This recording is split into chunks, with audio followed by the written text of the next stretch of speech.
सभी मित्रों को नमस्कार। मित्रों, स्वागत है आपका एंटीबायोटिक जीके वाली सीरीज में। इसमें जो बात करने जा रहे हैं हम लोग, जालोर और सिवाना के चौहान है साथियों।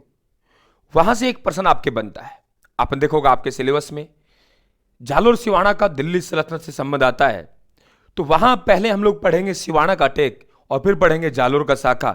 यहां से सवाल बनता है, वहीं पर राजस्थान का अटैक है साथियों। संभावना है सवाल आता है यहां से, और संभावना नहीं सवाल बनता है, इसलिए यहां अटैक किया जा रहा है। देखिए, सिवाना दुर्ग की हम कहानी बताते हैं आप लोगों को।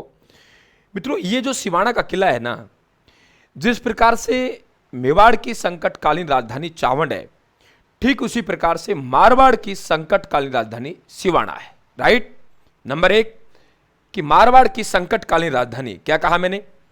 मारवाड़ की संकटकालीन राजधानी। पहला पॉइंट तो यह बनेगा, मारवाड़ की संकटकालीन राजधानी। यदि कहीं आपसे मारवाड़ की संकटकालीन राजधानी पूछे और आपके दिमाग में चावंड छंड रहा हो, और चावंड आपको ऑप्शन मिलेगा, इसमें कोई किंतु परंतु नहीं है। दूसरा, अगर कभी भी मारवाड़ पे साथियों कोई अटैक हुआ है या मारवाड़ के राजा पर कोई संकट आया है, तो मारवाड़ के राजाओं ने जो शरण लिए साथियों, वे सिवाना दुर्ग में लिए। इसलिए मारवाड़ के राजाओं की शरण स्थली भी हम सिवाना दुर्ग को कहते हैं। इसका मतलब सीधी सी बात है कि सर, इसे हम लोग क्या कहते हैं? मारवाड़ के राजाओं की शरण स्थली कहते हैं इस दुर्ग को। और यहां राजनीतिक बंदियों को साथियों, कैदियों को बंदी बनाने के भी काम अंग्रेजों ने लिया है। आपने देखा होगा, हमारे क्रांतिवीर थे जय नारायण व्यास साहब, जय नारायण व्यास साहब को सिवाना दुर्ग में कैद रखा था। ठीक है, तो कहने का मतलब बहुत इंपॉर्टेंट बातें हैं सिवाना दुर्ग के संबंध में, और सिवाना दुर्ग का अपना एक महत्व है मारवाड़ के इतिहास में। तो मारवाड़ के राजाओं की शरणस्थली, या हम लोग कहेंगे संकटकालीन राजधानी। जालोर के शासक कानड़देव थे, और कानड़देव वहां के शासक थे, और यहां सिवाना के किलेदार कौन थे? उनका नाम था शीतलदेव। अलाउद्दीन खिलजी को अटैक करना था जालोर पे, लेकिन उन्होंने सोचा यार जालोर पर अटैक क्यों करें, पहले तो हम कुंजी पर अटैक करें ना। हम तो कुंजी पर अटैक करें, क्योंकि इसे जालोर दुर्ग की कुंजी भी कहते हैं। तो साहब यहां अटैक किया गया। तो सिवाना दुर्ग, ये दुर्ग मजबूत थे, तो अंदर आक्रमणकारी नहीं घुस पाता, और आक्रमणकारी इतना टाइम नहीं था उनके पास कि साल 2 साल 5 साल इंतजार करें। तो अलाउद्दीन खिलजी ने लगभग हर जगह कूटनीति से काम लिया है। इसने क्या किया? एक ऐसे व्यक्ति को ढूंढा जो अपना देश को बेच सके साथियों, यानी गद्दारी कर सके, और या तो ये सेना बाहर निकल जाए या हम अंदर प्रवेश कर जाए साथियों। तो वे जो गद्दार मिलेगा उसका नाम है भावला परमार। भावला परमार से कहा, भाई या तो हमें अंदर प्रवेश करवा दीजिए, या ये जो सेना है इसे बाहर अब निकाल दीजिए, ताकि हम युद्ध करके फटाक से यहां से निकल जाए साथियों। इसने कहा ठीक है, मैं बेचूंगा मेरे देश को।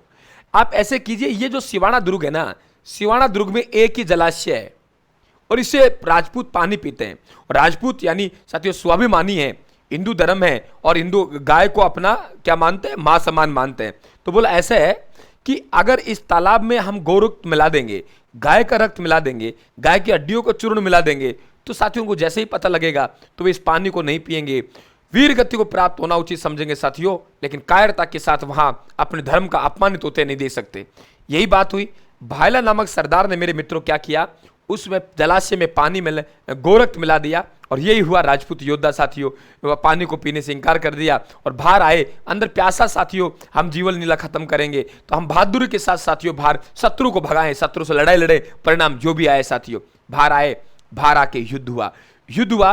तो यहां अलाउद्दीन खिलजी की सेना का नेतृत्व कौन कर रहा है? कमालुद्दीन गुरुक कर रहा है। दुर्ग का नाम जालोर दुर्ग की कुंजी, मारवाड़ के राजाओं की शरणस्थली, मारवाड़ की संकटकालीन राजधानी। साथियों यहां क्या हुआ? देखिए कि यहां पे जो केसरिया हुआ वे शीतल देव के नेतृत्व में हुआ। भाई राजपूत योद्धा केसरिया वस्त्र धारण करके साथियों युद्ध करेंगे, वे केसरिया कहलाएगा। और राजपूत रानियां हैं, वे अग्नि या जल में कूदकर अपनी जीवन लीला को समाप्त करेंगे साथियों, अपने जीवन लीला को साथियों। तो हम लोग कहेंगे कि वहां जो है वे क्या कहलाएगा? आप लोगों के जौहर कहलाएगा, और दोनों शब्द मिलके क्या कहलाते हैं? केसरिया कहलाते हैं।